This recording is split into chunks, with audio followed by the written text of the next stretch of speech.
Hello दोस्तों, स्वागत है हमारे YouTube channel certain study material में। और देखिए, आज हम बात करेंगे पॉलिटेक्निक थर्ड सेमेस्टर के जो दिवाली का महाधमाका चलेगा। ठीक है, महाधमाका किसके लिए? तो थर्ड सेमेस्टर यानी थर्ड सेमेस्टर के स्टूडेंट्स के लिए। ठीक है, ये बहुत ही बड़ा महाधमाका होगा। और देखिए इसमें क्या होगा, आप लोग को बहुत बेनिफिट मिलने वाला है। तो देखिए आगे देखिए, ये देखिए किसके लिए होगा, तो थर्मल इंजीनियरिंग। ठीक है, थर्मल इंजीनियरिंग के लिए होगा। और थर्मल इंजीनियरिंग का जो फर्स्ट चैप्टर है ये कंप्लीट आपको पीडीएफ भी प्रोवाइड कर दिया जाएगा टेलीग्राम चैनल पर। तो फर्स्ट चैप्टर का क्या नाम है, तो देखिए फंडामेंटल कॉन्सेप्ट यानी मूलभूत सिद्धांत फर्स्ट चैप्टर का नाम है।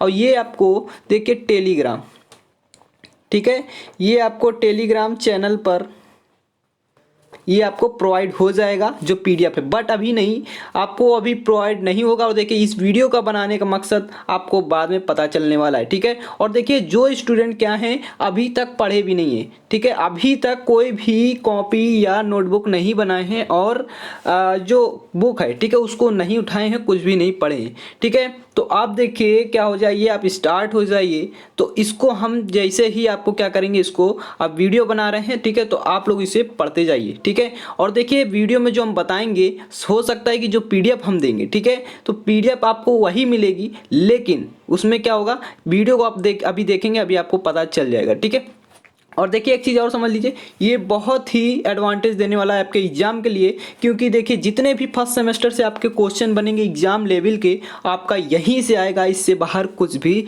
नहीं आने वाला है। ठीक है, तो जो फर्स्ट चैप्टर है कोई दिक्कत की बात नहीं है आपको। देखिए अब ले चलते हैं सीधा फर्स्ट चैप्टर पर। तो देखिए एक प्रकार से आप जो स्टूडेंट पढ़े भी नहीं है और जो पढ़े हैं कोई दिक्कत नहीं है, तो उनके लिए क्या है, देखिए बना बनाया मिल रहा है। ठीक है, और देखिए स्टूडेंट पूछते हैं कि इसका रेट क्या होगा, तो देखिए रेट इसका कुछ नहीं है, ये क्या है, फ्री ऑफ कॉस्ट है। ठीक है, तो इसमें आपको घबराने वाली, टेंशन लेने वाली कोई बात नहीं है। ये क्या है, फ्री ऑफ कॉस्ट है सर्टेन स्टडी मटेरियल की तरफ से। ठीक है, तो अब देखिए क्या होगा, तो आप लोगों को दिवाली का एंजॉय करिए। बट आप क्या करेंगे, ये तो फ्री ऑफ कॉस्ट है, इसमें कोई भी चार्जेस नहीं पड़ने वाले हैं।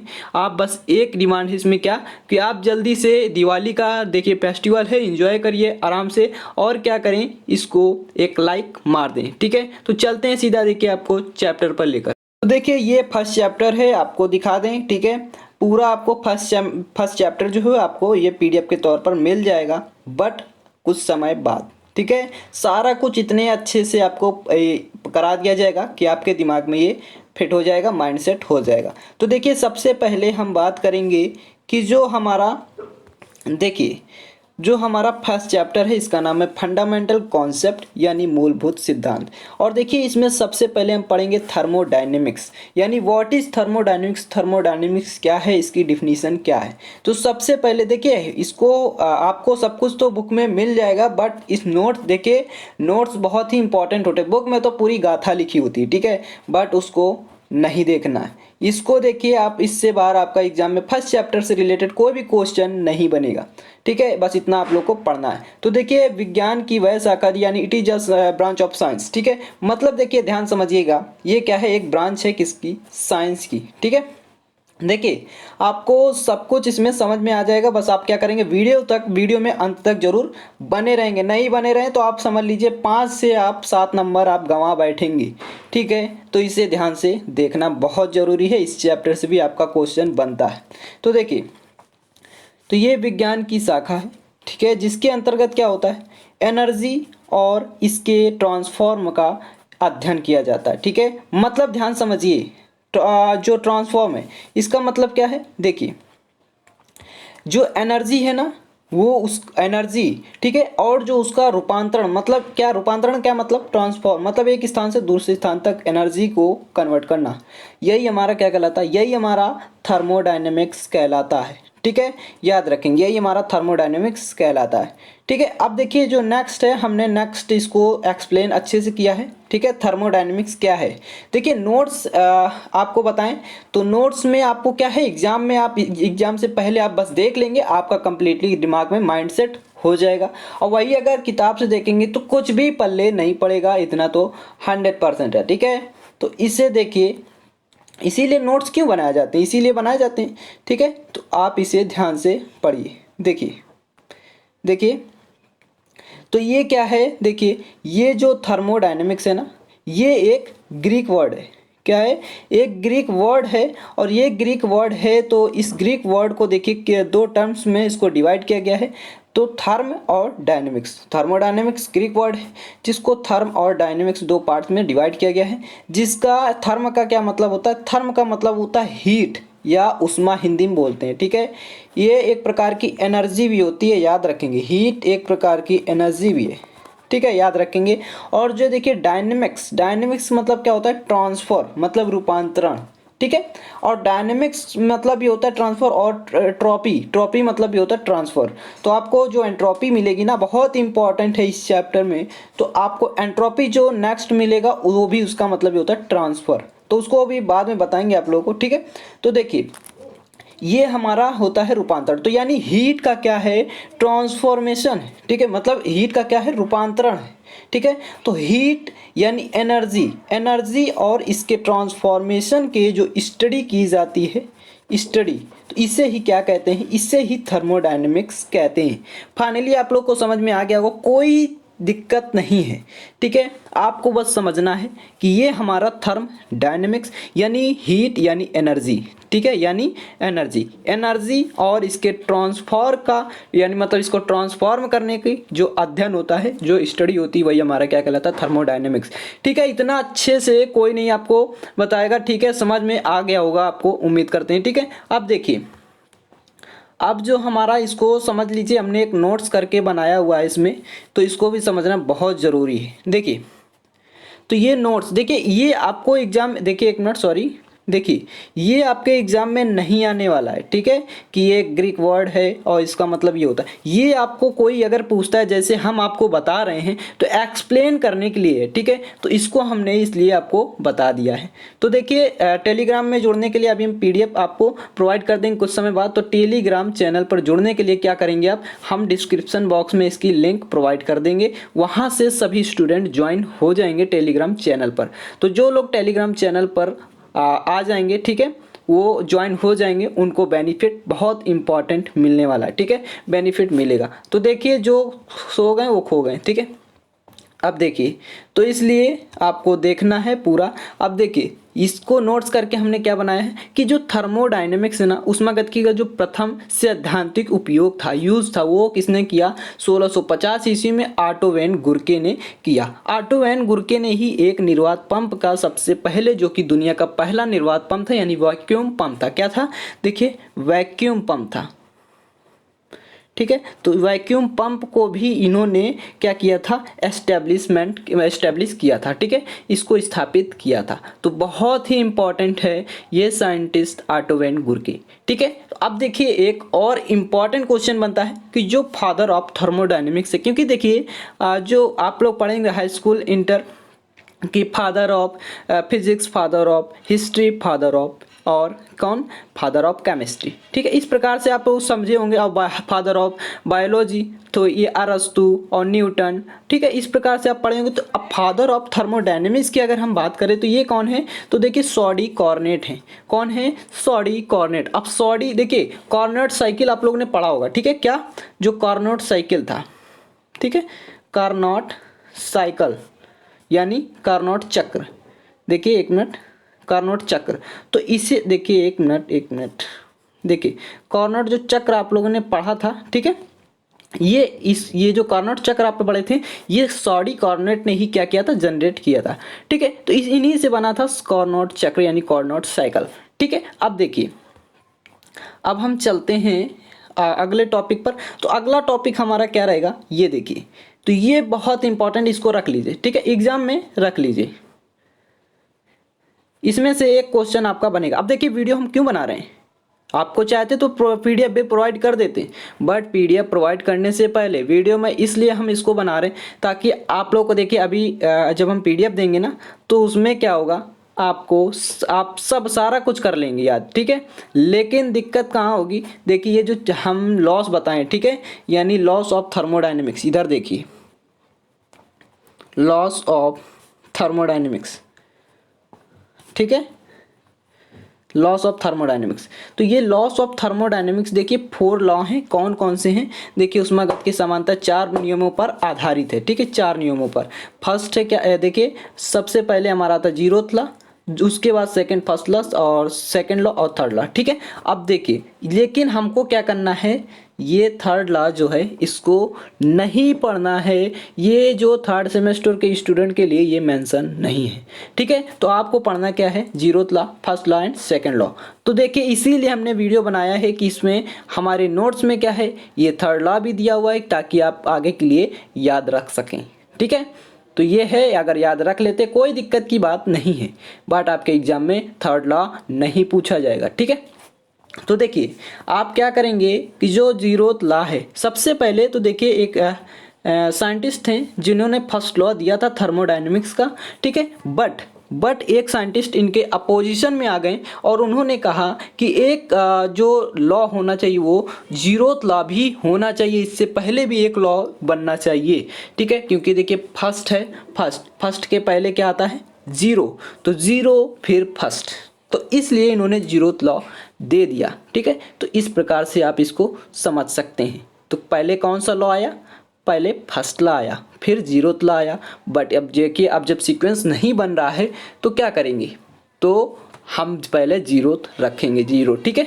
तो इस प्रकार से हमारा हो गया। अब देखिए नेक्स्ट जो है हमारा, नेक्स्ट क्या, देखिए जीरोथ लॉ। जीरोथ लॉ क्या होता है, तो देखिए कई बार एग्जाम में आ चुका है जीरो लॉ, ठीक है, जीरोथ लॉ। तो देखिए इसकी डिफिनीशन सिंपली क्या होगी, आपको कुछ नहीं याद करना है, बस आपको माइंड सेट करना है कि इस उष्मागतिकी के अनुसार, शून्य नियम के अनुसार, ये तो आप लिखते ही हैं, ठीक है, ये तो कॉमन सी बात है। उसके बाद देखिए यदि यहाँ से शुरू होता है हमारा, देखिए फाइनल डिफिनीशन, यदि कोई दो निकाय यानी कोई दो सिस्टम ए व बी मान लेते हैं, ठीक है, मान लीजिए ये हमारा कोई दो निकाय है ए और बी, ये फर्स्ट है ये सेकंड, ठीक है। तो यदि कोई दो निकाय ए व बी किसी तीसरे निकाय सी के साथ, अब तीसरा निकाय हम मान लेते हैं सी है, तो कह रहा है तीसरे निकाय सी के साथ अलग अलग यानी सेपरेट उष्मी साम्यावस्था में यानी थर्मल इक्विलिब्रियम पोजीशन में है, तो निकाय ए व बी भी आपस में उष्मी साम्यावस्था में होंगे। मतलब देखिए ए व बी किसी तीसरे निकाय के साथ, यानी देखिए इसके साथ ए व बी दोनों क्या किसी तीसरे निकाय के साथ अगर थर्मल इक्विलिब्रियम पोजीशन में है तो क्या होगा, उसमें साम्यावस्था कह सकते हैं, या क्या कह सकते हैं, इसी को तापी साम्यावस्था भी कह सकते हैं, ठीक है। तो अगर ये दोनों किसी तीसरे निकाय के साथ तापी साम्यावस्था में हैं तो देखिए ए व बी भी आपस में तापी साम्यावस्था में होंगे, यानी कह सकते हैं ये तीनों क्या होंगे, आपस में तापी साम्यावस्था में कहलाएंगे, ठीक है। तो ये हमारा फिगर है, इसे देख लीजिए, ठीक है।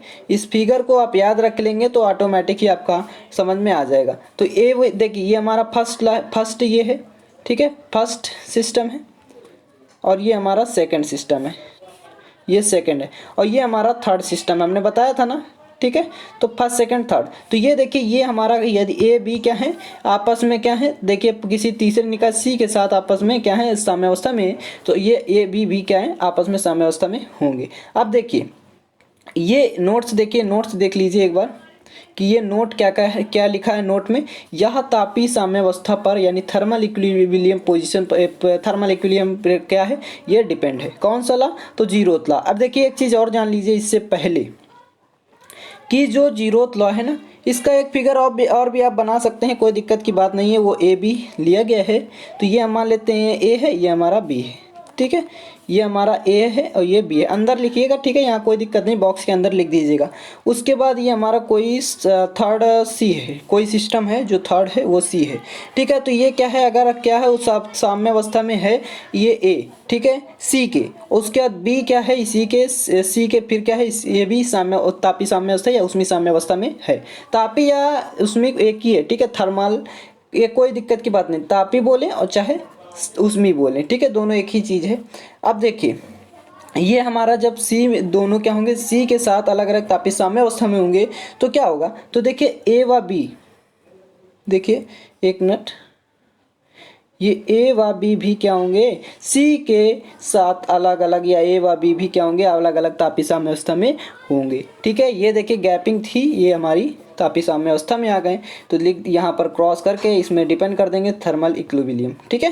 तो ये हमारा कहलाता है क्या, जीरोथ लॉ ऑफ थर्मोडायनेमिक्स। अब देखिए चलते हैं नेक्स्ट पर, तो नेक्स्ट हमारा क्या है, तो नेक्स्ट देख लीजिए, फर्स्ट, ठीक है, फर्स्ट लॉ ऑफ थर्मोडायनेमिक्स है। ये क्या कह रहा है इस नियम के अनुसार, ये देखिए ये क्या है, सबसे पहले याद रखेंगे ये लॉ ऑफ कंजर्वेशन, ठीक है, यानी ऊर्जा संरक्षण के नियम पर डिपेंडेंट है, ठीक है, डिपेंड करता है। अब देखिए ऊर्जा संरक्षण का नियम आप जानते ही हैं कि ऊर्जा को क्या कर सकते हैं, ना तो उत्पन्न किया जा सकता है और ना ही नष्ट किया जा सकता है।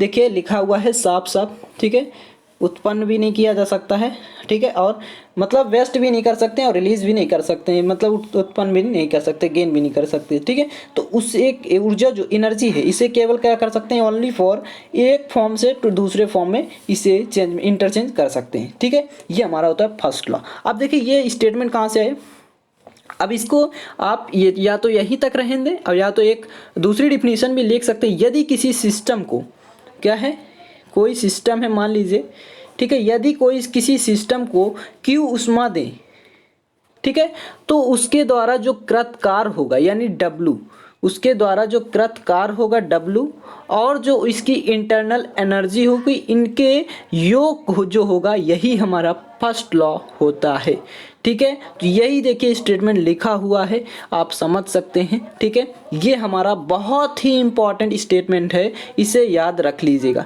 ठीक है। Q बराबर डेल्टा U प्लस W, ये देखिए नोट्स में क्या लिखा हुआ है, नोट्स को भी समझ लीजिए। यह नियम ऊर्जा संरक्षण के नियम पर आधारित है या इसी का एक फॉर्म है या रूप है, ठीक है। अब देखिए ये फर्स्ट लॉ हो गया। अब तक हम चलेंगे सेकेंड लॉ पर। सेकेंड लॉ क्या है, तो सेकेंड लॉ देखिए, सेकेंड लॉ है हमारा, सेकेंड लॉ ऑफ थर्मोडायनेमिक्स क्या है, इसके दो स्टेटमेंट हैं। क्या हैं इसके, देखिए दो स्टेटमेंट हैं। कौन कौन से, देखिए अलग अलग साइंटिस्ट हैं, उन्होंने एक ने कुछ और कहा तो एक ने कुछ और किया, ठीक है। तो दोनों आपस में अलग अलग स्टेटमेंट दे दिए, लड़ झगड़ के जो भी है, ठीक है। तो अब देखिए फर्स्ट जो साइंटिस्ट थे वो थे कैल्विन प्लांक और सेकेंड जो थे वो क्लॉसियस स्टेटमेंट जो दिया गया था, ठीक है। तो कैल्विन प्लांक के द्वारा फर्स्ट स्टेटमेंट दिया गया था और सेकेंड जो क्लॉसियस के द्वारा दिया गया था। तो समझ लीजिए कैल्विन ने क्या कहा था, कैल्विन ने कहा था कि एक ऐसे ऊष्मा इंजन का निर्माण असंभव है जो किसी एक, देखिए ध्यान समझिएगा, बहुत इंपॉर्टेंट है फर्स्ट लॉ और सेकंड लॉ, कई बार पूछा गया एग्जाम में और जीरो लॉ भी पूछा गया है, लेकिन सबसे ज़्यादा फर्स्ट लॉ और सेकंड लॉ पूछा जाता है। तो देखिए इसमें कई स्टूडेंट को कंफ्यूजन भी है कि सेकंड लॉ जल्दी नहीं मिलता है कहीं भी, ठीक है। तो इसलिए आप देख लीजिए ध्यान से, एक ऐसे ऊष्मा इंजन का निर्माण असंभव है। देखिए टाइम आपका इसमें होगा, क्योंकि देखिए बिन टाइम के तो आपको कुछ भी नहीं मिलने वाला है, ठीक है। क्योंकि जब आप समझ सकते हैं जो लिमिट होती है, लिमिट से पहले कुछ नहीं मिलता है, तो इसलिए जब जो लोग इस वीडियो में बने हैं उनको ज़रूर से ज़रूर बेनिफिट मिलने वाला है, ठीक है। तो देखिए ये निर्माण किसी ऐसे ऊष्मा इंजन का निर्माण असंभव है जो किसी ऊष्मा इंजन का मतलब जो हमारी हीट इंजन होगी, वो थर्मल इंजन होगा, उसका निर्माण असंभव है, इन्होंने कहा, किसने, कैल्विन प्लांक ने, ठीक है। जो क्या करे, जो किसी एक ऊष्मा स्रोत से ऊष्मा लेकर उसे समान मात्रा के कार्य में बदल दे तथा इससे ऊष्मा का निष्कासन भी हो। अब देखिए बदलने को भी कह रहा है और कह रहा है ऊष्मा का निष्कासन, निष्कासन मतलब एक प्रकार से निकले भी ऊष्मा, तो ऐसा तो कहीं संभव नहीं है, इसीलिए इन्होंने एक स्टेटमेंट दिया है, ठीक है। तो जैसे आप मान लीजिए कॉलेज से या घर से, देखिए कॉलेज से घर जाते हैं, ठीक है, C.Com कॉलेज, इसको होम लेके चले, ठीक है। तो उस कॉलेज से जब घर जाते हैं, मान लीजिए साइकिल से जाते हैं, तो क्या ये जो आप एनर्जी फर्स्ट पर क्या इक्वल एनर्जी आप लगाए रहते हैं, तो नहीं, ऐसा नहीं, कहीं कम कहीं ज़्यादा। अगर एक ही एनर्जी आप लगाए रहेंगे तो आप थक जाएंगे, ठीक है। आप जब थक जाएंगे तो आगे नहीं बढ़ पाएंगे, ठीक है। तो ये मेरा कहने का मतलब है। तो इस प्रकार से आप समझ सकते हैं कि जो एनर्जी है, जो हीट है, वो हमारी एक पोजीशन, एक कार्य में उसको एक ही फॉर्म में नहीं रहने दिया जा सकता है, ठीक है। ये क्या होता है, ट्रांसफ़र या अलग अलग होता रहता है, ठीक है, एनर्जी। तो देखिए यही इसका कहने का मतलब है कि उसे समान मात्रा के कार्य में बदल दे, यानी इक्वल हो जाए। इक्वल में तो कोई भी एनर्जी का संभव नहीं है, ठीक है, तथा इससे ऊष्मा का निष्कासन हो, तो ये नहीं होगा, ठीक है। अब देखिए ये, अब देखिए इसका जो फिगर है, फिगर आप देख लीजिए, उस यहाँ पर क्या है, यहाँ पर हीट सोर्सेस है, यहाँ पर हीट सोर्सेस है, हीट सोर्सेस है, और देखिए ये क्या है, हीट इंजन है, हीट इंजन है, ठीक है, क्या है देखिए, हीट इंजन। तो हीट इंजन है, हीट सोर्सेस है। तो ये देखिए जब हम इसमें क्या कर रहे हैं, यहाँ पर देखिए कोई हीट हमें दिया जा रहा है, कोई भी हीट लग रहा है, तो यहाँ पर इसका कहने का मतलब है कि जो W हो, जो कार्य है वो हमारा Q या के क्या हो कि आपस में क्या हो, बराबर है। जो ऊष्मा है वो कार्य दोनों ही बराबर हो, इस स्टेटमेंट में कहा गया, इसका मतलब भी यही है। तो ऐसा तो संभव नहीं है, ठीक है। तो अब देखिए ये इसका अगर एग्जाम्पल की हम बात करें तो एग्जाम्पल देख लीजिए, इंजन है, बॉइलिंग वाटर है, ठीक है। बॉइलिंग वाटर जो इंजन होता है वो इसका एग्जाम्पल है, बैंड बहुत ही बेस्ट एग्जाम्पल है, ठीक है। बॉइलिंग वाटर है तो ये हमारा इसका एग्जाम्पल हो गया। क्लॉसियस स्टेटमेंट ये क्या है? क्लॉसियस स्टेटमेंट देखिए इसे भी समझ लीजिए, क्लॉसियस स्टेटमेंट क्या है, ठीक है। क्लॉसियस स्टेटमेंट देखिए ध्यान समझिएगा, एक मिनट देखिए क्लॉसियस स्टेटमेंट क्या है। देखिए तो क्लॉसियस स्टेटमेंट देखिए इन्होंने क्या, क्लॉसियस ने सबसे पहले देखिए क्या कहा। तो सबसे पहले अगर हम कहें तो देखिए जो कोई सिस्टम है, मान लीजिए किसी की कहीं से हीट कम है कहीं ज़्यादा, जैसे आप देखिए भगोना मान लीजिए आप क्या करते हैं, गैस पर रखते हैं तो अंदर का टेम्परेचर क्या होता है, कम या ज़्यादा, ठीक है। तो और बाहर का टेम्परेचर क्या होता है, जल्दी से बताइए कमेंट बॉक्स में, ठीक है, जल्दी से। तो देखिए जो अंदर का टेम्परेचर होगा और जो बाहर का टेम्परेचर होगा वो इक्वल नहीं होगा, ठीक है। इक्वल क्या होगा, नहीं होगा। इसलिए उसको उसमें कहा गया है कि जहाँ पर हीट ज़्यादा होगी, ठीक है, क्या होगी, हीट जहाँ पर ज़्यादा हो और जहाँ पर हीट कम हो। देखिए हीट जहाँ पर ज़्यादा हो जहाँ पर कम हो, तो जहाँ पर ज़्यादा होगी वो कम हीट पर आएगी, और जहाँ पर देखिए इसीलिए कहा गया, यानी इसका क्या मतलब है, यानी उच्च तापक्रम से जो टेम्परेचर है उच्च तापक्रम से निम्न तापक्रम की ओर आना चाहिए, इन्होंने बताया ये। अब देखिए ध्यान से इसको पढ़ लीजिए कि क्या कहा, ऊष्मा सदैव उच्च तापक्रम से निम्न तापक्रम की वस्तु में स्वतः यानी एक्सपोर्टेनियसली ट्रांसफर होती है, ठीक है। परंतु किसी निम्न तापक्रम से उच्च तापक्रम की वस्तु में भी ऊष्मा क्या कर सकते हैं, ट्रांसफर कर सकते हैं। कैसे, इसके लिए कंडीशन भी, इसके लिए एक कंडीशन है। क्या कंडीशन है, इस कंडीशन को देखिए, कोई भी कंडीशन एक शर्त रखती है, ठीक है। तो याद रखेंगे, देखिए यदि किसी बाह्य माध्यम से यानी एक्सटर्नल मीडियम से कार्य सप्लाई किया जा सके, ठीक है, इंटरनल नहीं, एक्सटर्नल बाहर से अगर हम कोई कार्य सप्लाई करें तो ये भी संभव है निम्न से उच्च तापक्रम भी, ठीक है। लेकिन ऐसा जल्दी नहीं होता है, संभव नहीं है भी, संभव, ऐसी कोई दिक्कत नहीं है, ठीक है, संभव है भी। तो देखिए बट इसके लिए क्या करना है, बाहर से कोई सप्लाई देना पड़ेगा, ठीक है। अब देखिए तो ये हमारा फिगर है, high temperature low temperature, refrigerator मान लेते हैं, ठीक है। रेफ्रिजरेटर इसका बेस्ट एग्जाम्पल भी लिख सकते हैं आप, रेफ्रिजरेटर, ठीक है। तो रेफ्रिजरेटर भी लिख सकते हैं, ठीक है, एग्जाम्पल इसका क्या लिख सकते हैं, रेफ्रिजरेटर, ठीक है। ये आप एग्जाम्पल लिख सकते हैं, ठीक है, रेफ्रिजरेटर लिख लीजिएगा। तो ये देखिए यहाँ पर क्यू ऊष्मा, इसको यहाँ से रेफ्रिजरेटर से क्यू ऊष्मा मिल रही है, ठीक है। तो यहाँ से देखिए फिर क्या हो रही है, जो लो टेम्परेचर है, क्योंकि देखिए लो टेम्परेचर रेफ्रिजरेटर पर जाएगा तो ये टेम्परेचर ये ऊष्मा देने लगेगा, और फिर यहाँ पर क्या होगा, देखिए ये हमारा कोई कार्य करेगा रेफ्रिजरेटर, तभी तो क्या होगा, कोई काम करेगा, ठीक है। उम्मीद करते हैं समझ में आ गया होगा आप लोगों को, ठीक है। अब चलते हैं नेक्स्ट पर। तो देखिए नेक्स्ट क्या है, देख लीजिए ध्यान से, फोर्थ लॉ तो हमने पहले ही बता दिया, इसे नहीं पढ़ना है, ठीक है, बट इसको समझ लीजिए, आगे बहुत काम आएगा, इसलिए इस पीडीएफ को भी आप रखे रहेंगे। और देखिए इस दिवाली के महोत्सव पर आप सभी लोग क्या करेंगे, इंजॉय करेंगे, और आपको सर्टेन स्टडी मटेरियल की तरफ से हार्दिक शुभकामनाएं दिवाली की, ठीक है। इंजॉय करिए, ठीक है, एक लिमिट पर, ठीक है, ये भी याद रखिए, आप लोग एंजॉय करिए, ठीक है। तो इसलिए क्या करें, सभी दोस्तों में से शेयर भी कर दें। एंजॉय किस में करते हैं, तो एंजॉय सभी के साथ मिलकर करते हैं, तो इसलिए मिलकर इसको क्या कर दें, शेयर कर दें। तो देखिए यह निरपेक्ष शून्य एंट्रोपी पर डिपेंड है, ठीक है। इस नियम के अनुसार किसी पदार्थ का परम शून्य तापक्रम पर एंट्रोपी शून्य होती है। तो यही हमारा क्या है, थर्ड लॉ है, ठीक है, थर्मोडायनेमिक्स का। लेकिन यह क्या है, संभव नहीं है। यानी क्या कहने का मतलब है, देखिए एंट्रोपी अगर शून्य हो जाए किसी भी परम शून्य तापक्रम पर, तो यही हमारी थर्ड लॉ कहलाती है थर्मोडायनेमिक्स की। तो इसे कह सकते हैं कि लॉ ऑफ एंट्रोपी भी इस नियम को कहते हैं, ठीक है, यानी एंट्रोपी का नियम बहुत इंपॉर्टेंट है, ठीक है। अब देखिए सीधा हम चलेंगे क्लासिफिकेशंस पर। क्लासिफिकेशंस क्या है थर्मोडायनेमिक्स का, देखिए क्या है क्लासिफिकेशंस। थर्मोडायनेमिक्स का क्लासिफिकेशन। देखिए अगर कहें स्टडी के तौर पर इसे दो वर्गों में इसे डिवाइड किया गया है। First is classical, second is क्या है, देखिए फर्स्ट क्लासिकल है और सेकंड स्टैटिकल है, ठीक है। तो ये हमारा फर्स्ट को क्लासिकल को बोलते हैं, क्लासिकल ही बोलते हैं, ठीक है। सेकंड जो स्टैटिकल इसे बोलते हैं सांख्यिकी, ठीक है। तो इसे आप लोग ध्यान से देखिए, पढ़ लीजिए। क्लासिकल सेम डिफिनीशन है दोनों, कोई घबराने वाली बात नहीं। बस आपको क्या है, इतनी लाइन, ये एक दो वर्ड याद रखने। इसके लिए मैक्रोस्कोपिक और जो हमारा सांख्यिकी है इसके लिए माइक्रोस्कोपिक, ठीक है, माइक्रोस्कोपिक, ठीक है, माइक्रोस्कोपिक। तो ये याद रखेंगे, ठीक है। तो दोनों वर्ड याद रखेंगे, आपकी डिफिनीशन ऑटोमेटिक ही कंप्लीट हो जाएगी। तो देखिए इस ऊष्मागतिकी में निकाय के द्रव्य के गुणों में परिवर्तन का अध्ययन माइक्रोस्कोपिक दृष्टि से करते हैं।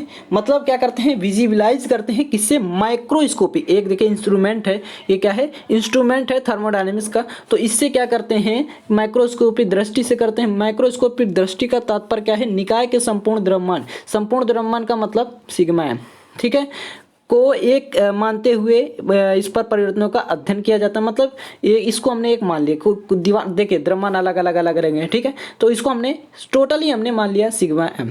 तो कोई दिक्कत की बात नहीं, सब द्रव्यमान खत्म, हमारा टोटल सिग्मा m बचा, ठीक है। तो ये कह रहा है कि इसी का जो इंटरचेंज होगा, इसी का जो अगर हम अध्ययन कर लें, ठीक है, तो यही हमारा क्या होगा, कह सकते हैं माइक्रोस्कोपिक हमारा कंप्लीट हो जाएगा, ठीक है। मतलब देख सकते हैं। अब देखिए तो ये हमारा, इसका अगर हम बात करें कि इसका शब्द का अर्थ क्या है, माइक्रोस्कोपिक जो है, तो इसका मतलब होता है बड़ा या कुल, ठीक है। देखिए बड़ा या कुल। तो कुछ माइक्रोस्कोपिक जो प्रमुख गुण हैं ये देखिए कौन कौन से, जैसे टेम्परेचर हो गया, ठीक है, टेम्परेचर हो गया, इंटरनल एनर्जी हो गई, प्रेशर हो गया। तो ये हमारे क्या हैं, ये और एंट्रोपी हो गई, ठीक है। तो ये हमारे क्या हैं, ये सभी क्या हैं, हमारे क्लासिकल थर्मोडायनेमिक्स के एग्जाम्पल्स हैं। तो लिख सकते हैं यहाँ पर एग्जाम्पल लिख लीजिए, ठीक है। देखिए एग्जाम्पल, तो ये हमारे किसके एग्जाम्पल हैं, क्लासिकल थर्मोडायनेमिक्स के, ठीक है। तो देखिए अब एक चीज़ और बता दें, अब जब इसका मतलब बड़ा है या कुल है, तो देखिए क्योंकि हमने सिग्मा m बोला यानी कुल, इसी से समझ में आ रहा है कुल। सिग्मा क्या मतलब होता है, जोड़, यानी कुल यानी टोटल, तो यही हमारा मतलब कुल, ठीक है। अब देखिए माइक्रो, अब एक इसमें आप चाहे तो लाइन बढ़ा सकते हैं, अगर कोई लाइन भूल जाए तो देखिए माइक्रोस्कोपिक मतलब माइक्रोन लेवल से अलग, माइक्रोन लेवल 10⁻⁻⁶, ठीक है। माइक्रोन लेवल से क्या, कुल मतलब माइक्रोन लेवल से ज़्यादा, ठीक है। ये क्योंकि देखिए माइक्रोन लेवल से ज़्यादा, तो यहाँ पर हम +6 भी कर सकते हैं क्योंकि ज़्यादा कह रहा, ठीक है। अब देखिए ये माइक्रो, तो इसमें हमने बताया था माइक्रो, टोटल डिफिनीशन देखिए वही है, बट आपको क्या करना है, देखिए इस ऊष्मागतिकी में निकाय के द्रव्य के गुणों में परिवर्तन का अध्ययन माइक्रोस्कोप, माइक्रो वहाँ पर क्या था, माइक्रो था, वहाँ पर देखिए क्या था, वहाँ पर माइक्रो था, याद रखेंगे अलग अलग है। ये ऊपर माइक्रो था, यहाँ पर क्या है, माइक्रो है, ठीक है। तो देखिए माइक्रोन लेवल से क्या हूँ, जो छोटे हूँ, माइक्रोन लेवल यानी 10⁻⁻⁶ से कम हूँ, उससे ऊपर 10⁻⁻⁶ से जो ज़्यादा हूँ, ठीक है। तो ये हमारा क्या होता है, इसको इस प्रकार से भी समझ सकते हैं, ठीक है, कि कोई पूछे तो बता सकते हैं सिंपली, बाकी लिखेंगे आप यही, ठीक है। कि देखिए माइक्रोस्कोपिक दृष्टि से करते हैं, विजुअलाइज करते हैं। इस दृष्टि का क्या तात्पर्य है, तो जो हमारे मॉलिक्यूल हैं और जो एटम हैं, ठीक है, क्या देखिए मॉलिक्यूल और जो एटम हैं, इनका अगर इनके जो क्वालिटी है, ठीक है, इन दोनों की जो क्वालिटी है, इनके परिवर्तनों का अध्ययन करना ही मतलब अध्ययन किया जाता है, ठीक है। और माइक्रोस्कोपिक का शाब्दिक अर्थ अगर हम कहें तो इसका मतलब होता है छोटा। और इसके एग्जाम्पल्स की अगर हम बात करें तो देखिए जैसे क्या हो गई, वेलोसिटी हो गई, मोमेंटम यानी वेग समवेग हो गया, ठीक है। और ये काइनेटिक एनर्जी यानी गतिज ऊर्जा, ठीक है। तो आप लोग इसको देख लेंगे। अब हम देखिए आगे चलते हैं, आगे का हमारा टॉपिक क्या है, तो देखिए नेक्स्ट जो हमारा टॉपिक से ये क्या है, ये थर्मोडायनेमिक सिस्टम है, बहुत ही इंपॉर्टेंट है। थर्मोडायनेमिक सिस्टम भी कभी कदार पूछ लिया जाता है आपके एग्जाम में, ठीक है। तो थर्मोडायनेमिक सिस्टम ये क्या होता है, तो देखिए अब देखिए एक चीज़ और बता दें, ये जो हमारा महाधमाका है, ठीक है, ये जो दिवाली का महाधमाका जो है, ठीक है, ये तो अभी 3rd सेमेस्टर के स्टूडेंट के लिए है, ठीक है। देखिए जो महाधमाका है ये थर्ड सेमेस्टर के स्टूडेंट के लिए है और ये अभी रेगुलर चलता रहेगा, ठीक है। अभी कुछ दिनों तक ये चलता रहेगा, तो इससे बहुत बेनिफिट होने वाला है, ठीक है। इसलिए आप लोग इस पर बने रहें, ठीक है, अंत तक। तो देखिए आपको फिर दोबारा कभी पढ़ने की जरूरत नहीं पड़ेगी फर्स्ट चैप्टर, ठीक है। इसलिए आप लोग इसे ध्यान से पढ़ेंगे। अगर ध्यान से पढ़ते हैं तो देखिए, अगर ध्यान से पढ़ते हैं तो आपको नहीं पढ़ने की जरूरत पड़ेगी, अगर नहीं ध्यान से पढ़े तो आपको हरदम पढ़ने की जरूरत पड़ेगी।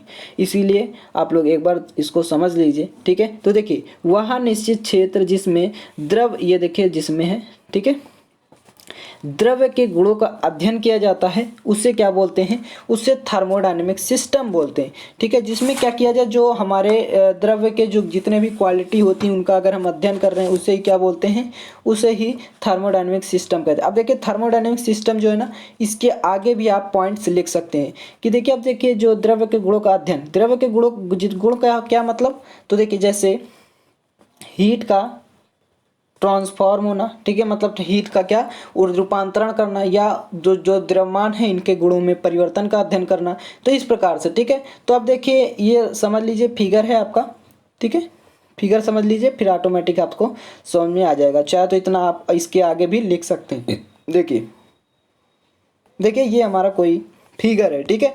तो अब देखिए ये हमारा कोई सिस्टम है, ठीक है। यहाँ पर क्या है, यहाँ पर सराउंडिंग, सराउंडिंग को हिंदी में क्या बोलते हैं, तो देखिए इसे परिवेश बोलते हैं, ठीक है। तो आप परिवेश भी लिख सकते हैं, देखिए परिवेश। और ये हमारी बाउंड्री है। अब देखिए बाउंड्री तो आप जानते हैं सरफेस है, ठीक है, कोई भी आवरण है, तो ये हमारी बाउंड्री, बाउंड्री को क्या बोलते हैं, तो परिसीमा बोलते हैं, ठीक है, परिसीमा। तो इसे आप लोग लिख लेंगे। उसके बाद सराउंडिंग, फिर से ये सराउंडिंग ही है हमारी, ठीक है, सराउंडिंग। तो ये दोनों हमारी ऊपर नीचे सराउंडिंग है, और ये कोई सिस्टम है, पूरा पूरा पूरा सिस्टम है, और यहाँ पर बाउंड्री है, ठीक है। बाउंड्री आप जानते होंगे, ठीक है, एलओसी बॉर्डर लीजिए जो बाउंड्री लगी होती है, ठीक है, लाइन ऑफ कंट्रोल। तो देखिए आप लोग समझ गए होंगे। अब देखिए इस फिगर को समझिए, ये फिगर इंपॉर्टेंट है, इसी से आपका अगर आपको डिफिनीशन नहीं याद होती है तो आप इस फिगर से भी आप लिख सकते हैं। तो देखिए कोई हमारी सिलेंडर पिस्टन व्यवस्था है, ठीक है। देखिए इसमें क्या है, को मान लीजिए कि कह सकते हैं कि इसमें जो ऊर्जा का रूपांतरण होगा, ठीक है, देखिए यानी हीट जो होगी, हीट देखिए हीट जो होगी, ठीक है, और जो ये इसके अंदर जो वर्क होगा, इसका जो रूपांतरण होगा, मतलब हीट का वर्क में, वर्क का हीट में, इस प्रकार से कई इनका जो अनेक अदर क्वांटिटी में जो ट्रांसफ़र होगा, ठीक है। जैसे अगर हम कहें, और जो इनके द्रव्यमान जो मास है, ठीक है, कुछ ना कुछ वेट होता है हर जगह किसी ना किसी का, सबका, ठीक है। तो जो द्रव्यमान के गुणों के जो परिवर्तन का अध्ययन किया जाता है। अब देखिए ये जो हमारा क्षेत्र है, ये पूरा क्या है, इसको चिन्हित करने के लिए क्या किया गया है, एक चारों तरफ क्या किया गया है, देखिए चारों तरफ जो रेखा है, ठीक है, जो हमारा ये सब है, इसके तरफ देखिए इसको चिन्हित करने के लिए ये हमारी जो रेखा है चारों तरफ, देखिए यही जो हम बना रहे हैं, ठीक है, ये चारों तरफ जो रेखा है ये क्या कर रही हैं, उसे घेर रही हैं इस सिस्टम को, या देखिए लगा वो सारा कुछ, इसमें पिस्टन उस्टन सब लगा हुआ, अभी हम बताएंगे, ठीक है। तो ये क्या कर रही हैं, घेर रही हैं, ठीक है। तो एक प्रकार से ये हमारी बाउंड्री हो गई, ठीक है। अब देखिए तो रेखाओं द्वारा जो घेरा हुआ क्षेत्र है, ठीक है, जो फील्ड है, और इसमें जो उपस्थित द्रव्य हैं, ये दोनों का जो संयुक्त रूप है, मतलब देखिए ध्यान समझिएगा, जो हमारे क्या है, जो क्षेत्र है, ठीक है, जो फील्ड है, देखिए हम इसको ऐप से डिनोट कर रहे हैं, फील्ड है, ठीक है, और जो इसमें द्रव्य है यानी द्रव्यमान कह सकते हैं, तो इसका जो संयुक्त रूप, यानी इसको प्लस कर दीजिए, दोनों का जो संयुक्त रूप होता है, यही हमारा कोई सिस्टम कहलाता है, थर्मोडायनेमिक्स, थर्मोडायनेमिक सिस्टम होता है। तो इस फिगर को आपको कुछ नहीं करना है, ये फिगर आपको देखिए, ये हमारा कोई पिस्टन है, ठीक है, ये हमारा कोई क्या है, पिस्टन है। तो आप देख रहे होंगे ये सब बना हुआ है, ठीक है। तो ये हमारा कोई पिस्टन है, और यहाँ पर कोई द्रव गैस है या वेपोरेशन हो रहा है, ठीक है, वाष्प है कह सकते हैं, ठीक है।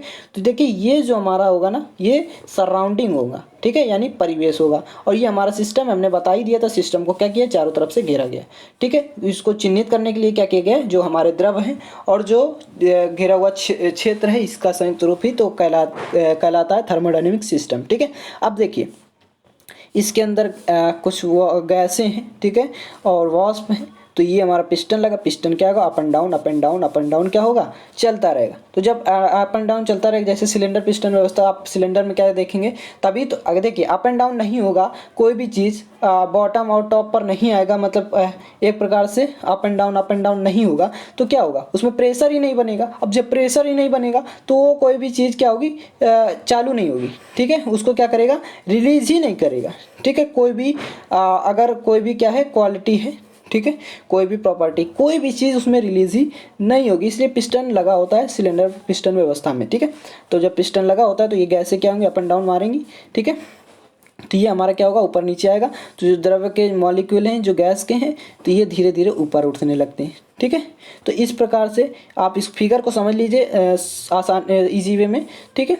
ये हमारा बाउंड्री होता है, ये हमारा सिस्टम है, इसको आपको लिखना ज़रूरी है। सिस्टम को आप एक ही बार लिख सकते हैं, कोई दिक्कत की बात नहीं है, ठीक है, एक ही बार डिनोट कर सकते हैं।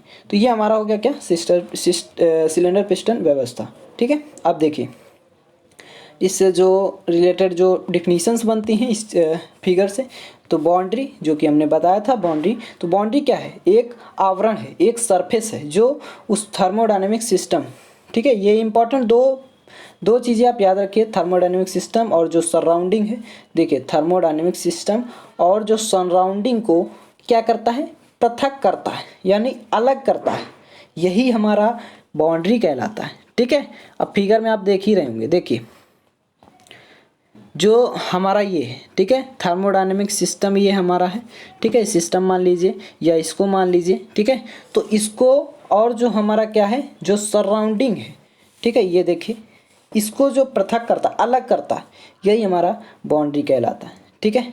अब देखिए परिवेश क्या होता है, सराउंडिंग, तो ऊपर आप फिगर में देख लीजिएगा, निकाय की परिसीमा के बाहर का क्षेत्र जिसमें ऊर्जा का ट्रांसफॉर्म होता है, ठीक है, ऊर्जा का रूपांतरण होता है। बहुत इंपॉर्टेंट, इजी वे में समझ में आ गया कि जिसमें क्या हो, एनर्जी का रूपांतरण हो, ठीक है, काम खत्म। एनर्जी का रूपांतरण वह क्षेत्र परिवेश, ठीक है। समष्टि यानी यूनिवर्स क्या है, तो देखिए निकाय तथा परिवेश को मिलाकर समष्टि का निर्माण होता है, यानी समष्टि क्या होती है, डेवलप होती है। निकाय मतलब कोई सिस्टम है और परिवेश यानी सराउंडिंग, यही हमारा क्या होता है, यही हमारा क्या कहलाता है। इसको अगर हम इसका संयुक्त रूप का मतलब है इसको जोड़ना, मतलब जुड़ जाएं तो हमारा यूनिवर्स बन जाता है, एक समष्टि या क्या बोलते हैं, यूनिवर्स, ठीक है, बन जाता है, ठीक है। अब देखिए ये तो हो गया ख़त्म। अब देखिए जो हम, एक मिनट देखिए, अब हम बात करेंगे नेक्स्ट टॉपिक जो है, देखिए क्या है, क्लासिफिकेशंस ऑफ थर्मोडायनेमिक सिस्टम। अभी क्या था, क्लासिफिकेशन ऑफ थर्मोडायनेमिक्स था, यहाँ तक ओनली था, ठीक है। अब ये सिस्टम भी लग गया है कि जो निकाय हैं उनके जो ऊष्मागत की वर्गीकरण है, इनको कितने भागों में बांटा गया है, ठीक है। तो देखिए इन्हें ओनली 2 पार्ट्स में, देखिए इनको 2 पार्ट्स में डिवाइड किया गया है। फर्स्ट इज क्या है, तो पदार्थ की अवस्था के आधार पर, और जो हमारा ये है, ठीक है, ये ऊर्जा में द्रव्यमान स्थानांतरण के आधार पर, मतलब जो मास होगा वो उसका ट्रांसफॉर्म है, ठीक है, और जो पदार्थ होगा इसकी अवस्था यानी स्टेट के आधार पर, ठीक है। कोई पदार्थ की अवस्था कोई भी हो सकती है, ठीक है। अब देखिए अब जो हमारा ऊर्जा में द्रव्यमान स्थानांतरण के आधार पर है, ये 3 टाइप्स की होती हैं। फर्स्ट ओपन थर्मोडायनेमिक सिस्टम, मतलब खुला ऊष्मागत की निकाय, ये बहुत इंपॉर्टेंट है ये वर्ड, ठीक, ये आता भी है एग्जाम में, इसे याद कर लीजिएगा सही से, ठीक है। तो देखिए close thermodynamic system and isolated thermodynamic system, ठीक है, आइसोलेटेड। अब देखिए ये खुला थर्मोडायनेमिक ऊष्मागत की निकाय है, ये बंद ऊष्मागत की निकाय, ये विलगित ऊष्मागत की निकाय।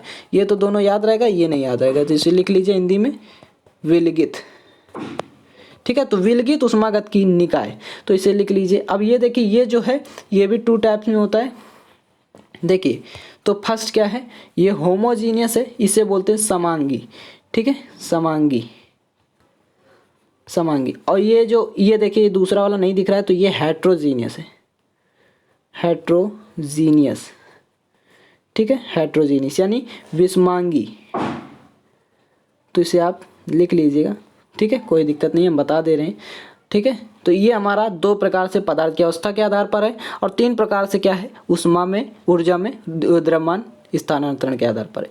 अब देखिए ध्यान समझिएगा, ओपन सिस्टम, ये बहुत इंपॉर्टेंट है, एग्जाम्पल भी आपको पूछता है और कहता है ओपन सिस्टम बताओ। तो ओपन सिस्टम क्या होता है, तो ध्यान समझिएगा, ओपन सिस्टम क्या है, तो वह ऊष्मागत की निकाय जिसमें निकाय की परिसीमा से ऊर्जा और द्रव्यमान दोनों का स्थानांतरण हो, वो हमारा खुला ऊष्मागतिकी निकाय कहलाता है। देखिए कोई सिस्टम है, इसमें अगर क्या हो एनर्जी, ठीक है, एनर्जी और जो मास है दोनों का ही अगर स्थानांतरण हो रहा है तो ये हमारा कहलाता है ओपन थर्मोडायनेमिक सिस्टम। मतलब देखिए कह सकते हैं कि अगर हम जो एम यानी मास है वो एनर्जी के इक्वल हो, या कह सकते हैं दोनों का आपस में ट्रांसफॉर्मेशन हो, ये मतलब स्थानांतरण हो या रूपांतरण हो, यही हमारा सिंपल वे में आप इन्हीं दो को याद रखें, काम खत्म। ठीक है, इन्हीं दो को याद रखें, एक मास को देखिए, एक मास को और एक एनर्जी को, इन दोनों का जिस सिस्टम में क्या हो ट्रांसफॉर्म हो या स्थानांतरण हो, इसको क्या कहते हैं, ओपन थर्मोडायनेमिक सिस्टम कहते हैं। अब देखिए इसी प्रकार के क्लोज भी यही समझ लीजिए, फिर एग्जांपल की बात करेंगे। क्लोज थर्मोडायनेमिक सिस्टम क्या है, जो जिसमें क्या हो एनर्जी का ही ओनली फॉर एनर्जी का स्थानांतरण हो, ठीक है, यानी रूपांतरण हो, तो ये हमारा क्लोज थर्मोडायनेमिक सिस्टम कहलाता है। इसी प्रकार से अगर हम आइसोलेटेड की बात करें तो जिसमें दोनों का ही ट्रांसफॉर्म ना हो, यानी रूपांतरण ना हो। देखिए एनर्जी है यहाँ पर, ठीक है, मास और एनर्जी दोनों का ही क्या हो रहा है, रूपांतरण नहीं हो रहा, वो हमारा आइसोलेटेड कहलाता है। अब देखिए ध्यान समझिएगा, एग्जांपल की बात कर लेते हैं। तो देखिए जैसे हमारा क्या हो गया, तो देखिए इसे क्या, इसे फ्लो सिस्टम भी कहते हैं क्योंकि फ्लोविंग होता है, ठीक है, फ्लो सिस्टम इसीलिए इसको कहते हैं क्योंकि देखिए जो इसमें कार्यकारी पदार्थ होते हैं, ठीक है, मतलब जो वर्किंग मटेरियल होते हैं, ठीक है, वर्किंग मटेरियल, तो वो क्या होते हैं सतत रूप से क्या होते हैं निकाय की परिसीमा में प्रवेश करते हैं और बाहर निकल सकते हैं। मतलब देखिए अंदर भी जा रहे हैं, देखिए कोई सिस्टम है तो अंदर भी जा रहे हैं और बाहर भी निकल जा रहे हैं, तो इसलिए हम कह सकते हैं कि इसे फ्लो सिस्टम भी कहा जा सकता है। ठीक है, तो समझ गए होंगे आप लोग। ठीक है, अब देखिए तो इसके कई एग्जाम्पल्स है, जैसे गैस टरबाइन हो गया और वाष्प टरबाइन हो गया, ठीक है, यानी वेपर टरबाइन, और बॉयलर हो गया, एयर कंप्रेशर हो गया, और वाष्प इंजन हो गया, आईसी इंजन यानी अंतर्दहन इंजन हो गया। ठीक है, तो दो इंजन है, दो टरबाइन है, बॉयलर है, एयर कंप्रेसर। क्योंकि अगर हम फाइनली एयर कंप्रेसर को अगर एग्जांपल में लें तो एयर कंप्रेसर क्या करता है, कंप्रेस करता है, तो ऊपर नीचे देखिए, ऊपर जाएगा कंप्रेस करेगा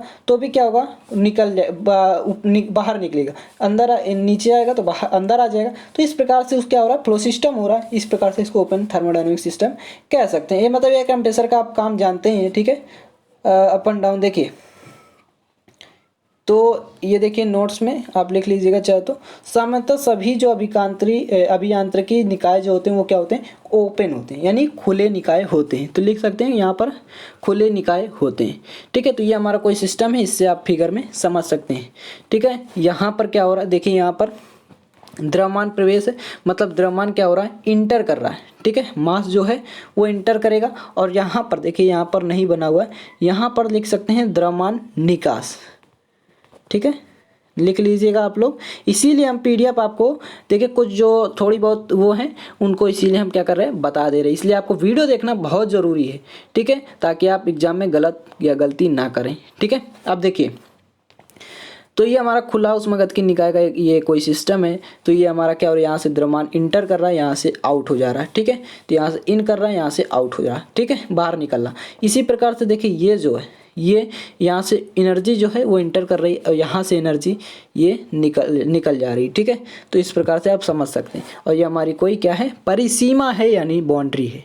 ठीक है, इतना आप सारा कुछ समझ गए होंगे। अब इधर आते हैं, देखिए एयर कंप्रेसर जो है, इससे आप समझिएगा। एयर कंप्रेसर है, हमने एग्जाम्पल में भी बताया था।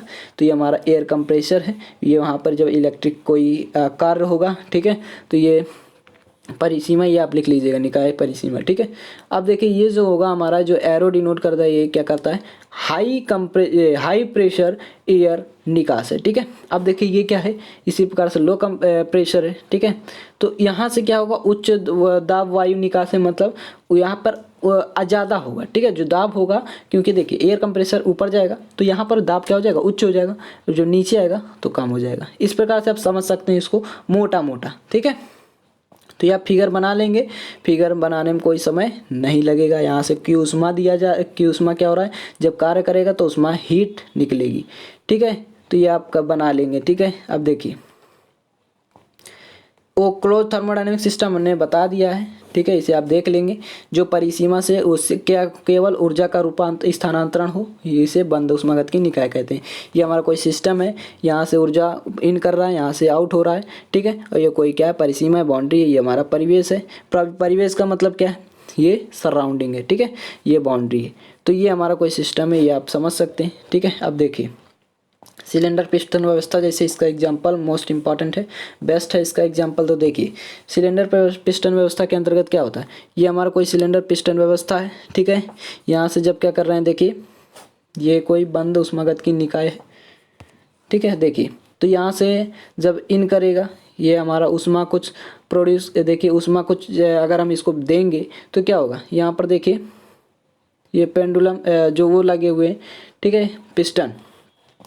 तो ये क्या करेगा, देखिए ये यहाँ से मूव करेगा, ये भी देखिए यहाँ पर भी एक क्या है, जॉइंट है आपस में। तो यहाँ पर क्या होगा, देखिए ये कार्य कर रहा है, कोई वर्क करेगा। अब जब वर्क करेगा तो देखिए ये दोनों ही क्या करेंगे, नाचेंगे, ठीक है, मतलब घूमेगा, ठीक है। तो ये इस प्रकार से इसकी जो सिलेंडर पिस्टन व्यवस्था होती है, इस प्रकार से ये मूवमेंट करता है, ठीक है, अप एंड डाउन, ये घूमेगा, ये घूमे। देखिए जो ये वाला है ये क्या करेगा, इस पहले देखिए ऐसे है तो ये घूमेगा, ठीक है, फिर क्या करेगा, ये इधर आएगा। तो देखिए इसमें कम्प्लीटली आप लोग को समझ में नहीं आ रहा होगा, तो देखिए इसको आप लैब में भी देख सकते हैं, ठीक है, या आप पढ़े होंगे, ठीक है। अब देखिए इसके एग्जाम्पल की अगर हम बात करें, हाँ एग्जाम्पल से आपको समझ में आ जाएगा। प्रेशर कुकर में भी तो यही काम होता है कि जो क्या होता है, हीट अंदर की कुकर है, कुकर के सिर्फ क्या होता है, अंदर एनर्जी जो हीट होता है, तो वो हमारा क्या होता है, वही एक प्रकार की एनर्जी है। तो एनर्जी तो क्या होती है, ओनली ट्रांसफर मतलब रूपांतरण होता है एनर्जी का, ठीक है, द्रव्यमान का तो होता नहीं है, ठीक है। और रेडिएटर जैसे हो गया, और किसी इस इंजन का सिलेंडर एवं पिस्टन भाग भी कह सकते हैं, ठीक है, ये भी हमारा एग्जाम्पल हो सकता है। अब देखिए आइसोलेटेड हमने आपको बता दिया, आइसोलेटेड में आपको कुछ पढ़ने की जरूरत नहीं है, जिसमें दोनों का ही आदान प्रदान ना हो सके, वो हमारा आइसोलेटेड कहलाता है, ठीक है। तो ये हमारा आइसोलेटेड हो गया। अब देखिए इसका एग्जाम्पल अगर कहें तो best example flask, thermal flask. Thermal flask में क्या होता है, दोनों का ही यानी द्रव्यमान और एनर्जी का दोनों का ही क्या होता है, ट्रांसफॉर्म नहीं होता है, ठीक है। तो याद रखेंगे ये बहुत ही इंपॉर्टेंट है, ठीक है। आइसोलेटेड, क्लोज और ओपन तो समझ में आ जाता है, लेकिन आइसोलेटेड नहीं, ठीक है। इस प्रकार से जो हमारे पदार्थ की अवस्था के आधार पर थे, ठीक है, सब्सटेंस बेस्ड थे, वो देखिए ये हमारा क्या होगा, ये होमोजीनियस था। होमोजीनियस क्या होता है, ये भी बहुत ईजी है, ठीक है। होमोजीनियस देखिए वह ऊष्मागतिकी निकाय जिसमें द्रव या कार्यकारी पदार्थ एक ही अवस्था में स्थित हो, मतलब एक ही पोजीशन में। याद रखें जो हमारा द्रव है, ठीक है, द्रव, देखिए एक मिनट सॉरी, जो हमारा क्या है, द्रव्य है, और जो वर्किंग मैटेरियल जो सब्सटेंस है, ठीक है, ये क्या हूँ, एक ही पोजीशन पर हूँ, एक ही पोजीशन, मतलब सेपरेट पोजीशन या अलग अलग पोजीशन या दो पोजीशन ना हो, तो वो हमारा क्या कहलाता है, यही हमारा होमोजीनियस थर्मोडायनेमिक सिस्टम कहलाता है, ठीक है। एक ही मतलब देखिए समांगी बोलते हैं, इसे क्या बोलते हैं, समांगी बोलते हैं, ठीक है, समांगी, ठीक है। अब समांगी क्या मतलब होता है, समान, ठीक है, क्या हो, इक्वल, समान। तो एक इक्वल या एक भी बोल सकते हैं, ठीक है, इकाई। तो इस प्रकार से कह सकते हैं जो स्टेट हो वो एक ही पोजीशन में हो, वो हमारा क्या कहलाता है, वो होमोजीनियस थर्मोडायनेमिक सिस्टम कहलाता है। अगर हम देखिए इसका मिक्सचर की एग्जाम्पल की बात करें तो जैसे एयर हो गया और प्लस जो शुष्क मतलब ड्राई ये वाष्प एवेपोरेशन का, इसका अगर मिक्सचर कर दे दोनों को, तो ये एक प्रकार से हमारा क्या हो जाएगा, यही हमारा होमोजीनियस यानी एक पोजीशन यानी एक अवस्था में ये काम करेगा, वर्क करेगा। इसी प्रकार से द्रव अमोनिया एवं जल है, ठीक है, तो ये भी हमारा, और इसको देखिए H2O है, ठीक है, और ये HNO3 है, ठीक है, नाइट्रिक अम्ल। तो ये हमारा ये क्या होता है, देखिए जल है और HNO3, इनको जब जोड़ देंगे तो भी हमारा एक ही स्टेट प्राप्त होगा। तो ऑक्टेन और हेप्टेन भी जैसे हैं, ठीक है, ये देखिए ऑक्टेन और हेप्टेन भी है, ठीक है। तो ये भी हमारे क्या हैं, इसका भी मिक्सचर करेंगे तो हमारा होमोजीनियस स्टेट ही मिलेगा। अब देखिए जो हमारा नेक्स्ट है वो क्या है, हेट्रोजीनियस। हेट्रोजीनियस क्या होता है, तो जिसमें अलग दो हों, एक से ज़्यादा हों, ये भी लिख सकते हैं, ठीक है। तो यह कह सकते हैं वह ऊष्मागतिकी निकाय जिसमें द्रव या कार्यकारी पदार्थ एक से अधिक अवस्था में क्या हो, वो एक से अधिक अवस्था में उपस्थित हों, उसे विषमांग या विषमांगी ऊष्मागतिकी निकाय कहते हैं या कहलाते हैं। ठीक है, इसके एग्जाम्पल की अगर हम बात करें तो देखिए एग्जाम्पल जैसे हो गया वायु एवं आर्द्र वाष्प का मिश्रण, ठीक है, जल एवं बर्फ यानी वो जो H2O है, ठीक है, और हमारा जो बर्फ है, बर्फ यानी क्या, ये इसे क्या बोलते हैं, आइस। ठीक है, तो ये हमारा इसका जो मिक्सचर होगा दोनों का, ये भी दो स्टेट में, क्योंकि देखिए बर्फ क्या है, बर्फ एक सॉलिड है, कह सकते हैं सॉलिड स्टेट, जो H2O है वो हमारा लिक्विड स्टेट, या कह सकते हैं हाँ लिक्विड ही कह सकते हैं। ठीक है, देखिए सिंपली आपको जल और देखिए ये जो हमारा बर्फ है, ठीक है, बर्फ यानी आइस, तो ये हमारा इसका जब मिक्सचर करेंगे तो दो स्टेट, जो कि एक स्टेट जो हो इस समांगी होगा, दो स्टेट अगर दो पोजीशन में हो तो विषमांगी होगा। तो द्रव्य या गैस, अब देखिए द्रव्य ये जो लिक्विड है ये हमारा गैस है, तो दो पोजीशन दो स्टेट बन रही है, ठीक है, अलग अलग, तो ये हमारी क्या हो गई, विषमांगी हो गई। जल और तेल का तो समझ सकते हैं, जल हमारा ये भी हमारा, ये तेल हमारा एक ज़्यादा चिपचिपा पदार्थ, मतलब एक प्रकार से गाढ़ा चिपचिपा है, ठीक है, तो लिक्विड भी कह सकते हैं इसे। ठीक है, तो ये हमारा हो गया क्या, हेट्रोजीनियस, ठीक है, यानी विषमांगी। अब देखिए ये बहुत इंपॉर्टेंट है, एग्जाम में रखिए, मोटा मोटा समझ लीजिए सब कुछ कि हेट्रोजीनियस होमोजीनियस क्या होते हैं, इसे भी आप लोग समझ गए होंगे। अब देखिए प्रतिवर्त प्रक्रम यानी रिवर्सिबल प्रोसेस। अब देखिए एग्जाम में आपको ये नहीं दिया होगा, लेकिन हमने इसको आप लोग को लिख दिया है, जो क्योंकि देखिए दोनों मीडियम जो हैं, हिंदी इंग्लिश दोनों मीडियम, उनको दोनों चीज़ें पढ़नी आवश्यक है। ठीक है, अब देखिए वैसे तो फिलहाल क्या है, टेक्निकल जितने भी कोर्सेज हो वो हिंदी मीडियम में ही हो गए हैं, ठीक है, या करा जा रहा है। तो देखिए तो बट आपका क्या है, जब एग्ज़ाम में ये पूछा गया है ना, तो ओनली फॉर हिंदी में भी लिख दिया गया है रिवर्सिबल। ठीक है, इस प्रकार से देखिए रिवर्सिबल लिख दिया गया है, देखिए इस प्रकार से इसको रिवर्सिबल लिख के पूछा गया कि रिवर्सिबल प्रोसेस या प्रक्रम क्या होता है, इसका एग्जाम्पल दीजिए। ठीक है, तो ये आपको समझना है, इसे बोलते हैं प्रतिवर्त। ठीक है, तो घबराने की बात नहीं, रिवर्सिबल बोले चाहे प्रतिवर्त बोले, ठीक है, कोई भी दिक्कत नहीं है। देखिए जब उष्मागत की निकाय में क्या हो, प्रक्रम इस प्रकार से हो कि प्रक्रम समाप्त होने पर निकाय अपनी प्रारंभिक अवस्था धारण कर ले, वही हमारा क्या कहलाता है, रिवर्सिबल प्रोसेस कहलाता है। देखिए सिंपल आपको इसी समझ में आ रहा होगा, रिवर्सिबल जो रिसाइक्लिक हो, क्या हो, रिसाइक्लिक हो, मतलब एक प्रकार से रिसाइक्लिक प्रोसेस चलता रहे। तो देखिए मान लीजिए आप साइकिल चलाते हैं आप, ठीक है, साइकिल चला रहे हैं, तो देखिए यहाँ पर पैडल बनी हुई मान लीजिए, ठीक है, ये आप सबका जुड़ा हुआ है ये सब, तो इसे आप बना लीजिएगा। ठीक है, देखिए एक मिनट, हम सीधा आपको पैडल ही बता देते हैं। तो देखिए ये हमारी पैडल बनी हुई है, आप जब साइकिल चलाते हैं, ठीक है, साइकिल, तो क्या होते हैं, जब इस पैडल को आप क्या करते हैं, मारते हैं, ठीक है, मतलब रोटेट करते हैं, तो क्या होता है, वो चक्का जो है रोटेट करता है। अब देखिए फिर से, तो आप जैसे ये पैडल मारे, इधर आए नीचे, फिर आप आए, फिर इसी पोजीशन में आ गए जहाँ से आप मारें, ठीक है, फिर अब यहीं से आप क्या करेंगे, फिर से चक्का को मारेंगे, मतलब पैडल आप घुमाएंगे, फिर से पैडल को घुमाएंगे। इस प्रकार जो प्रारंभिक अवस्था को देखिए बार बार क्या हो रहा है, प्रारंभिक अवस्था को धारण कर ले रहा है, यही हमारा जो रिवर्सिबल प्रोसेस कहलाता है। ठीक है, जो रिसाइकल हो, रिसाइक्लिक हो। ठीक है, जैसे अगर हम कहें एग्जाम्पल बेस्ट है जल से वाष्प का निर्माण, ठीक है, यानी वाटर से वेपोरेशन। अब देखिए वाटर से वाइपोरेशन कह सकते हैं, अगर वेपोराइजेशन, ठीक है, मतलब वाष्पीकरण आप लोग पढ़े होंगे इंटर में या फर्स्ट ईयर जो भी पढ़े हो, ठीक है, बायो में पढ़े होंगे, ठीक है, कि क्या होता है, जल से वाष्प बनने की क्रिया को क्या कहते हैं, वेपोरेशन कहते हैं, ठीक है, वाष्पीकरण कहते हैं। तो जल से देखिए यही तो हमारा क्या है, देखिए डायरेक्ट ये क्या हो रहा है, प्रारंभिक अवस्था को धारण कर रहा है बार बार, क्योंकि देखिए जल से वाष्प, फिर वाष्प से जल, दोनों बन सकता है। ठीक है, तो इस प्रकार से आप कह सकते हैं कि प्रारंभिक अवस्था ये धारण कर रहा है। ठीक है, अब देखिए अब इसका एग्जाम्पल भी हो गया। अब हम बात करेंगे इर्रिवर्सिबल, ठीक है, प्रोसेस की। देखिए इस प्रक्रम में उष्मागत की निकाय में प्रक्रम अपनी प्रारंभिक अवस्था पुनः में क्या होते हैं, नहीं लौट सकता है।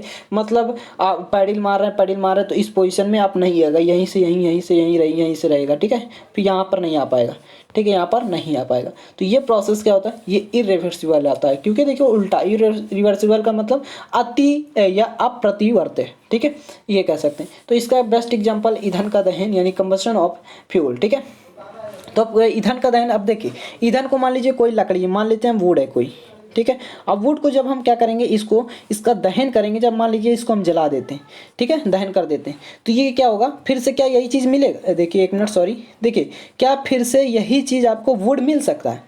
नहीं मिल सकता है। और देखिए इससे ओनली फॉर आपको क्या होगा, एक ऐसी मतलब राख ही मिलेगा, ठीक है। तो एक राख मिलेगी जो क्या होगा, आप लकड़ी का दहन करेंगे तो इस प्रकार से आप इसको फिर से लकड़ी नहीं बना सकते हैं, ठीक है। यही प्रोसेस हमारा होता है इरिवर्सिबल। अब जैसे मशीन द्वारा यांत्रिक कार्य करते हैं, मैकेनिकल वर्क करते हैं, तो ये भी हमारा इस इरिवर्सिबल प्रोसेस के अंतर्गत आता है, ठीक है। अब देखिए एंथैल्पी, एंथैल्पी क्या होती है? तो एंथैल्पी आपको समझ लीजिए कि एंथैल्पी बहुत इंपॉर्टेंट है। एंथैल्पी और एंट्रोपी, ठीक है, एंथैल्पी और एंट्रोपी। देखिए एंथैल्पी और एंट्रोपी ये दोनों एग्जाम में, इन दोनों में से कोई भी एक एग्जाम में आता है, ठीक है, एग्जाम। तो ये आपको पढ़ना है ध्यान से। देखिए एंथैल्पी क्या होती है, तो हमने देखिए वीडियो में हमने सेपरेट वीडियो बनाई है, पार्ट 1, पार्ट 2, पार्ट 3, ठीक है। इस प्रकार से आप वहाँ पर एंथैल्पी भी देख सकते हैं, बहुत अच्छे से हमने बताया है, आपको कभी भूलेंगे भी नहीं। लेकिन इसमें हमने क्या एक नोट्स में करके आपको बताया जो आपको याद करना है, ठीक है। तो देखिए किसी निकाय की संपूर्ण ऊर्जा को, यानी कोई सिस्टम है, इसमें जो भी इंटरनल एनर्जी और एक्सटर्नल जो भी हमारी एनर्जी होंगी, पोटेंशियल, काइनेटिक जो भी होंगी, तो सारा जो हमारा इसका योग टोटल होगा, संपूर्ण ऊर्जा जो होगी, यही हमारी निकाय की एंथैल्पी कही जाती है, ठीक है। यही हमारी मतलब कोई सिस्टम है, इसकी पूरी एनर्जी ही क्या कहलाएगी, जितनी भी एनर्जी है, कोई भी हो, काइनेटिक हो, थर्मो देखिए, और एक काइनेटिक हो, उसके बाद पोटेंशियल एनर्जी हो, इंटरनल एनर्जी हो, लेटेंट हीट या एनर्जी हो, कोई दिक्कत नहीं, जितनी भी एनर्जी होंगी ना वो हमारी क्या होंगी, वही हमारी एंथैल्पी कहलाती, ठीक है। अब देखिए ध्यान सुनिएगा, संपूर्ण ऊर्जा का मतलब क्या है, तो इस सिस्टम में जो लगेगा वो ओनली दो एनर्जी होंगी। एक होती है प्रवाह ऊर्जा। प्रवाह ऊर्जा क्या होती है, जो देखिए यांत्रिक कार्य, यानी देखिए जो हम मशीन चलाते हैं उसके द्वारा जो ये हमारी जो ऊर्जा मिलती है, ठीक है, एनर्जी मिलती है, वो हमारी प्रवाह ऊर्जा के अंतर्गत आती है, फ्लो एनर्जी भी इसे बोलते हैं। और आंतरिक ऊर्जा यानी इंटरनल एनर्जी, इसका संयुक्त रूप ही एंथैल्पी कहलाता है, ठीक है। उम्मीद करते हैं आपको समझ में आ गया होगा। अब देखिए, तो हमने बताया कि कोई सिस्टम है, इसकी पूरी ऊर्जा ही क्या कहलाती है, एंथैल्पी कहलाती है, एंथैल्पी, ठीक है। अब देखिए पूरी ही ऊर्जा क्या कहलाती है, एंथैल्पी। अब देखिए इसमें पूरी ऊर्जा का क्या मतलब है, एक होगी हमारी, इसमें दो ही हैं क्योंकि ये सिस्टम देखिए, एक होती है प्रवाह यानी फ्लो एनर्जी से हम इसको डिनोट कर रहे हैं, ठीक है। उसके बाद दूसरी हम इंटरनल एनर्जी मान लेते हैं, ठीक है, इंटरनल एनर्जी। तो इसको देखिए हमने जोड़ दिया ना, क्यों जोड़ा, इसका संयुक्त रूप ही यही हमारा एंथैल्पी यानी H कहलाता है, इसे H से डिनोट करते हैं, ठीक है। तो देखिए H से इसको डिनोट करते हैं, तो कह सकते हैं otherwise H equal to PV plus U, यही हमारी इंटरनल एनर्जी है। और PV को हम W भी लिख सकते हैं, मतलब इसको अगर चेंज इन एंथैल्पी में यूज करें तो, ठीक है। यही PV ही हमारी क्या है, फ्लो एनर्जी है, ठीक है, याद रखेंगे। तो अगर हम देखिए चेंज इन एंथैल्पी की बात करें तो ये हमारा क्या होता है, तो DH equal to DW plus DU, ये हमारा DW में कन्वर्ट हो जाता है, ठीक है, PV। तो आप देखिए DW कोई वर्क है, कार्य है, और DU जो है वो इंटरनल एनर्जी है। तो आप समझ गए होंगे। अगर इसकी यूनिट की बात करें तो यूनिट क्या होती है, तो यूनिट होती है किलो जूल प्रति किलोग्राम, ठीक है। यूनिट भी कभी कदार बाई चांस पूछ लेता है, पूछ क्या लेता है, अगर आप डिफिनीशन लिख रहे हैं तो यूनिट कंपलसरी आप लिख देंगे, फार्मूला भी, ठीक है। अब देखिए, तो ये हो गई हमारी एंथैल्पी। बात करें एंट्रोपी की, एक मिनट, देखिए बात करते हैं एंट्रोपी की, ठीक है। एंट्रोपी क्या होती है, तो देखिए ध्यान समझिएगा, एंट्रोपी क्या है, तो एंट्रोपी यह ऊष्मा की एक मात्रा का फलक है, कह सकते हैं ये हमारी क्या है, एक ऊष्मा का ही मात्रा है, या कह सकते हैं ऊष्मा का क्या है, एक फंक्शन है, ठीक है, हीट का ही एक फंक्शन या फलक है, ठीक है। जो ऊष्मा को क्या कर रहा है, हीट को, देखिए एक मिनट, हीट को जो क्या कर रहा है वर्क में, ठीक है, वर्क में क्या कर रहा है, कन्वर्ट करने की कोशिश कर रहा है, ठीक है। तो यही हमारा एंट्रोपी कहलाता है। अब देखिए इसको एक साइंटिस्ट हैं जिन्होंने अभी बताया था, अभी देखिए हम नीचे बता रहे हैं, ठीक है। एंट्रोपी का पहले मीन्स जान लीजिए, ठीक है। एंट्रोपी, देखिए एंट्रोपी, एंट्रोपी क्या है, इसका पहला उपयोग किसने किया था, क्लॉसियस द्वारा इसका पहला उपयोग किया गया था, मतलब एंट्रोपी का यूज इन्होंने किया था। ठीक है। तो अब देखिए ट्रॉपी, ट्रॉपी जो एंट्रोपी में जो ट्रॉपी शब्द आ रहा है ना, ये क्या है, ग्रीक वर्ड है। ठीक है। अब ग्रीक वर्ड है, इसका मीन्स क्या होता है, तो इसका मीन्स होता है ट्रांसफर, जो कि हमने पहले ही बताया था जब अभी हमने इसको आपको बताया। ठीक है। जब हमने थर्मोडायनेमिक्स बताया था, देखिए थर्मोडायनेमिक्स जब हमने क्या किया था, बताया था। ठीक है। थर्मोडायनेमिक्स तभी हमने बताया था कि हमारा क्या है, जो डायनेमिक्स मतलब भी ट्रांसफ़र होता है, और ट्रांसफर जो हमारा ग्रीक वर्ड है कौन, ट्रॉपी, इसका मतलब भी ट्रांसफ़र होता है, यानी रूपांतरण होता है। अब देखिए एक वैज्ञानिक थे जो क्लॉसियस। ठीक है। तो इस क्लॉसियस इनइक्वालिटी के अनुसार, यानी क्लॉसियस असमानता के अनुसार अगर इसकी डिफिनीशंस की बात करें, तो देखिए जब एक निकाय पूर्ण चक्रीय प्रक्रम से गुजरता है, मतलब कोई निकाय है, सिस्टम है, तो पूर्ण चक्रीय प्रक्रम का क्या मतलब, साइक्लिक प्रोसेस, रिवर्सिबल भी कह सकते हैं इस प्रकार से। ठीक है। गुजरता है, तो अब पूरे चक्र में जो राशि होती, क्वांटिटी होती, डी क्यू अपॉन टी, क्योंकि देखिए ऊपर हमने बताया नहीं है। ठीक है। क्योंकि देखिए जो हमारा, देखिए जो एंट्रोपी है, ठीक है, एंट्रोपी इसको एस से डिनोट करते हैं। एस बराबर क्या होता है, एस बराबर क्यू अपॉन टी होता है। ठीक है। तो देखिए ये यही चीज़ इसमें दिखाया गया है, देखिए ध्यान से समझिएगा। तो जो डी क्यू अपॉन टी का जो समाकलन, मतलब चेंज इन एंथैल्पी कर दिया है तो इसलिए डी हो गया। ठीक है। तो इसका समाकलन शून्य या शून्य से कम होता है, अर्थात अदरवाइज इसको लिख सकते हैं कि डी क्यू, इसका इंटीग्रेशन अगर करेंगे, क्योंकि देखिए साइक्लिक प्रोसेस है तो क्या है, पूर्ण साइक्लिक प्रोसेस। ठीक है। कंप्लीटली। अब देखिए जब कंप्लीट साइक्लिक प्रोसेस हो जाता है, एक मान लीजिए ये हमारा जो सिस्टम अभी हमने बताया, एक इसका चक्कर हो जाता है, तो जो हमारा डी क्यू अपॉन टी का जो समाकलन होता है वो शून्य या शून्य से क्या होता है, कम होता है। तो इस प्रकार से देखिए कंडीशन लिखी हुई है इसकी। ठीक है। तो इसको समझ लीजिएगा। अब देखिए शून्य भी हो सकता है और शून्य से कम तो होता ही है। अब देखिए रिवर्सिबल प्रोसेस के लिए क्या होता है, तो ये हमारे डी क्यू अपॉन जो टी है, इसका समाकलन 0 होता है। ठीक है। अब जो इरिवर्सिबल है, ये क्या होता है, इसके लिए जो डी क्यू अपॉन टी होता है, ये क्या होता है, कम होता है 0 से। ठीक है। ये कंडीशन याद रख लीजिए। अब देखिए सिंपली आपको देखिए सिंपली आपको क्या करना है, देखिए समझना है। प्रतिवर्त प्रक्रम के लिए जो राशि हमारी डी क्यू अपॉन टी है, क्या है, देखिए डी क्यू अपॉन टी है, ये हमारा 0 जो है, ये क्या बताता है, ये बताता है कि हमारा जो डी क्यू अपॉन टी है, ये क्या है, एक पॉइंट फंक्शन है। किसका, थर्मोडायनेमिक्स का पॉइंट फंक्शन है।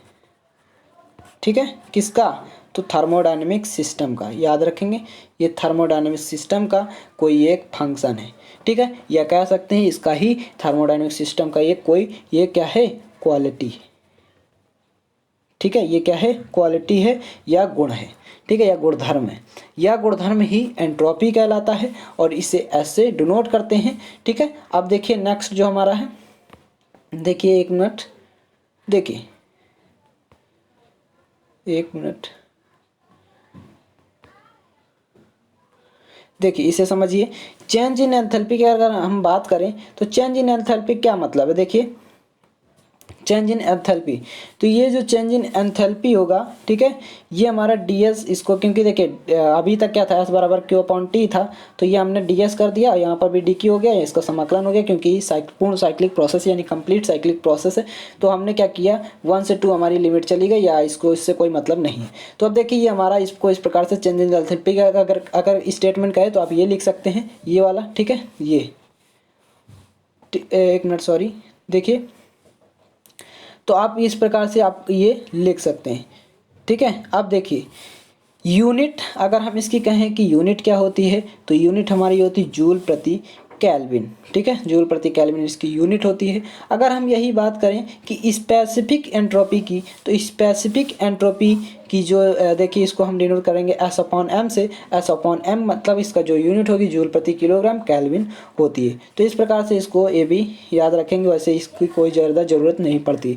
ठीक है। एग्जाम में भी नहीं आता है, एंट्रोपी ही आपका आता है, डिफिनीशन आपका पूछ देगा और आपकी यूनिट पूछ देगा, आप यूनिट लिख सकते हैं, नहीं पूछेगा तो भी ठीक है, कंपलसरी आप एक फार्मूला लिख दें, काम खत्म। तो देखिए ये सारा कुछ क्या है, आज का महाधमाका है दिवाली का। ठीक है। तो एंजॉय करिए, पढ़िए, स्टडी करिए, ठीक है। अब देखिए आप लोग को क्या होगा, ये कुछ दिन रेगुलर आपको क्लास मिलेगी महाधमाके की, ठीक है। तो आप बताएंगे कमेंट बॉक्स में मज़ा आ गया कि नहीं। और जल्दी से जो हमने आपको बीच में का कुछ क्वेश्चन हमने कहा था कि बताइए कमेंट बॉक्स में, तो वो भी आप लोग जल्दी से कमेंट बॉक्स में रिप्लाई करिए, ठीक है। तो बताएं कि मज़ा आया कि नहीं, ठीक है। और आप लोगों को दिवाली आप इंजॉय करिए, ठीक है, सभी दोस्तों के साथ, सभी फ्रेंड्स के साथ मिलकर, और इसे सभी दोस्तों में, फ्रेंड्स में क्या कर दीजिए, शेयर कर दीजिए, ठीक है। तो thanks for watching this video, और आप मिलेंगे नेक्स्ट वीडियो में, ठीक है।